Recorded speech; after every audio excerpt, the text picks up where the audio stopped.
उड़ीसा के बालासोर में एक 20 साल की बच्ची जो शिक्षक बनना चाहती थी, जो आगे चल के लोगों को, जो उसके युवा जो स्टूडेंट होते उनको भविष्य दिखाना चाहती थी, उनको उज्जवल भविष्य दिखाना चाहती थी, उस बच्ची को खुद पर पेट्रोल डालकर अपना दाह करना पड़ा।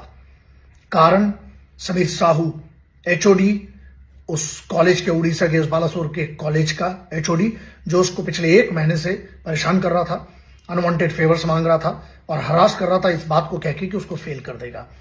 कंप्लेन की उस बच्ची ने, उस पर कोई कार्रवाई नहीं हुई। इसके लिए जिम्मेदार कौन है, यहां पर कोई बात नहीं कर रही है। 99% मीडिया ने इसके बारे में कोई चर्चा नहीं, क्योंकि एक बच्ची की जान की इतनी थोड़ी कीमत होती है इस हिंदुस्तान के अंदर। चुनाव होता तो बात अलग होती है, और चुनाव पे तो मुद्दे ऐसे ऐसे आते हैं कि आपको भी पता है कि सिर्फ चुनाव के लिए असल में तो कुछ हो नहीं रहा है। यहां पर यह बात है, अब 2 टाइप की है। एक, जहां सरकारों ने कानून बनाए हैं, जहां सरकारों ने दंड का पूरा काम कर रहे हैं, दिखता है वो ग्राउंड के ऊपर। दूसरा, सिर्फ पेपर पे बहुत सारी बातें हैं जिस पर असल में कुछ नहीं हो रहा है। तो यहां पर यह है कि जब इस बच्ची ने कंप्लेन की, ऐसी रिपोर्ट के हिसाब से और सोर्सेस के हिसाब से, और जो वेरीफाइड जो चीजें, उसी पे मैं बात करता हूं, वरना मैं इस पे वीडियो कर चुका होता। जब वो बच्ची ने हर जगह से परेशान हुई, 95% जली है वो बच्ची। आप समझते हैं 95% का उसके पिताजी का कहना है कि मैं अपनी बच्ची को पहचान नहीं पाया। लेकिन क्या होता है, किसी का कुछ नहीं गया ना।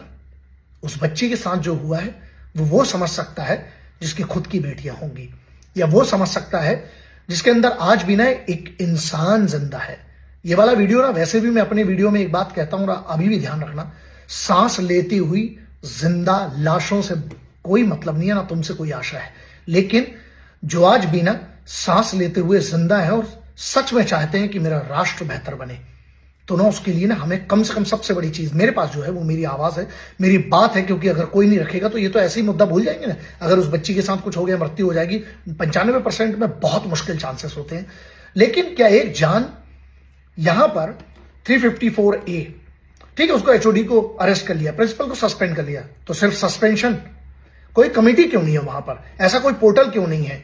तो यहां पर यह है कि जिला शिक्षा अधिकारी, वहां का एमएलए, वहां का मेंबर ऑफ पार्लियामेंट, सब जिम्मेदार है। ये ना बोलने के लिए बहुत दम चाहिए, और मैं कह रहा हूं क्योंकि लोग ना ये भय में जीवन से बेहतर है एक ताव देते हुए और क्रूर वाली मृत्यु मंजूर करेंगे, जिन योद्धाओं के चेले हैं। यहां पर ये सब जिम्मेदार हैं। क्यों नहीं ऐसे में मेंबर ऑफ पार्लियामेंट की जिम्मेदारी निर्धारित होती है कि उनकी कॉन्स्टिट्यूएंसी में हुआ है? क्यों नहीं जो एमएलए है, वहां का विधायक है, उसकी जिम्मेदारी क्यों तय नहीं होती? जिला शिक्षा अधिकारी, जिसको बंगला दिया जाता है, पैसा दिया जाता है, या जितने अधिकारी उसमें बैठे हैं, उसकी जिम्मेदारी क्यों तय नहीं होती है? एक बच्ची ने अपने स्तर पे हर जगह कंप्लेन की,